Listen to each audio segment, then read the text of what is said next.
Good morning, everyone. I am here to share a home and hearth blessing spell with you. I did do a new moon ritual last night, but it became quite complex and it's going to be much too long to share in a video format. So instead, I've decided to share this hearth and home blessing spell that you can do at any time. I have modified it from being a new moon spell to a spell that you can use every day that amplifies as the sun rises. So without further ado, let's get into the spell. What you're going to need is a teacup and saucer, or any type of bowl would really work, but I like to use teacups and saucers because my lineage really focused on doing tea leaf readings, and having tea with one another was very prominent in my heritage and lineage. So I'm working with ancestors in this spell work. So use what you feel called to as a vessel that is related to your ancestors. We're going to do this spell in the kitchen, the heart of the home. Again, this is a ancestral type working, so working within the kitchen, which is traditionally seen as the place of healing and well-being in a home, is very significant here. So you're going to need some water. I prefer to use sun charged water, so leave some water out in the sun for a little while. Keep a bottle of that you can use in spell workings.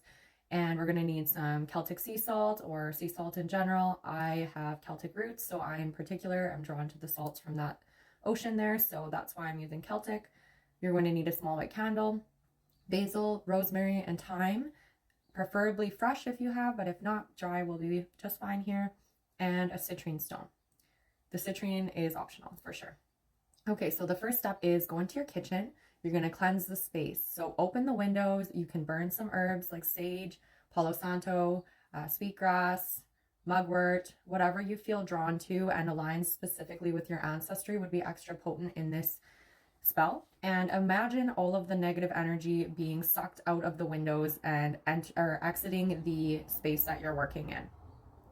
Then we're going to light the white candle, have it set in front of your teacup or your saucer or your vessel, and we're going to say out loud, I welcome the flame of the hearth, the warmth of blessing, and the spirit of protection into my home. And envision a golden yellow bright light coming into your kitchen and filling up the space of your home.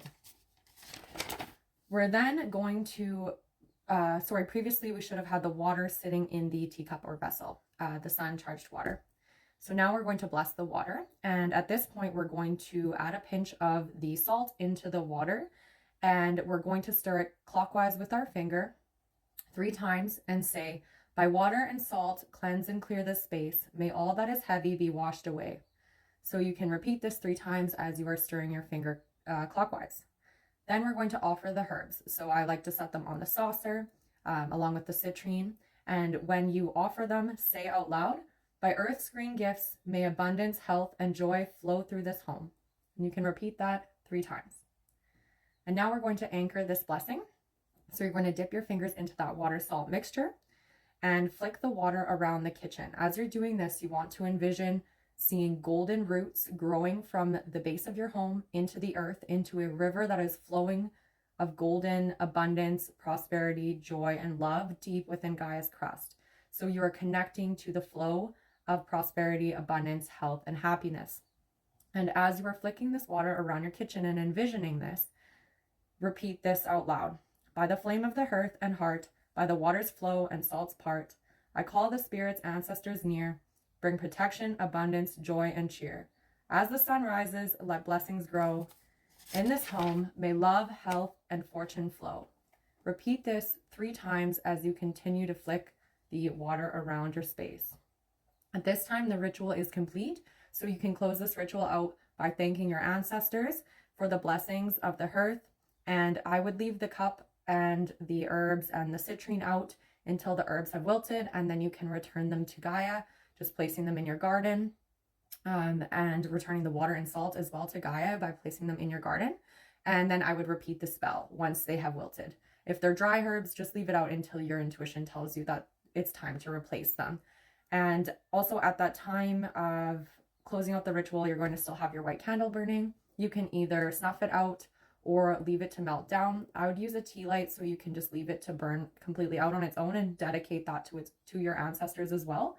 I like to use 1 candle per spell. I don't repeat spells with different candles. I feel that they hold energy. Even if you cleanse them, It just feels wrong to me intuitively, so I don't reuse candles.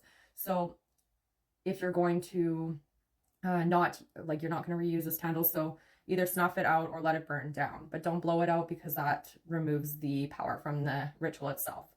Yeah, so that's kind of what I have here for you guys. It's just a really quick, easy little ritual that you can complete at any time. But again, if you do it on a new moon, that's when I originally designed this ritual, was for the new moon.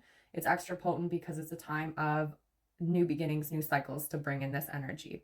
So today is a good day to do it. The new moon was last night. Really potent, fresh beginning day today.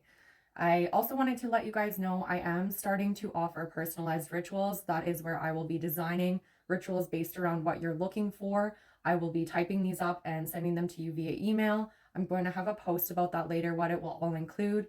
Before I do the ritual for you, I'm going to do a free card pull to make sure that this ritual is something that you should be doing, that it's in alignment with your divine will, because we don't want to be doing rituals where we are altering our path too much, or that would lead to more negative consequences that you're not going to necessarily see without speaking with your guides first.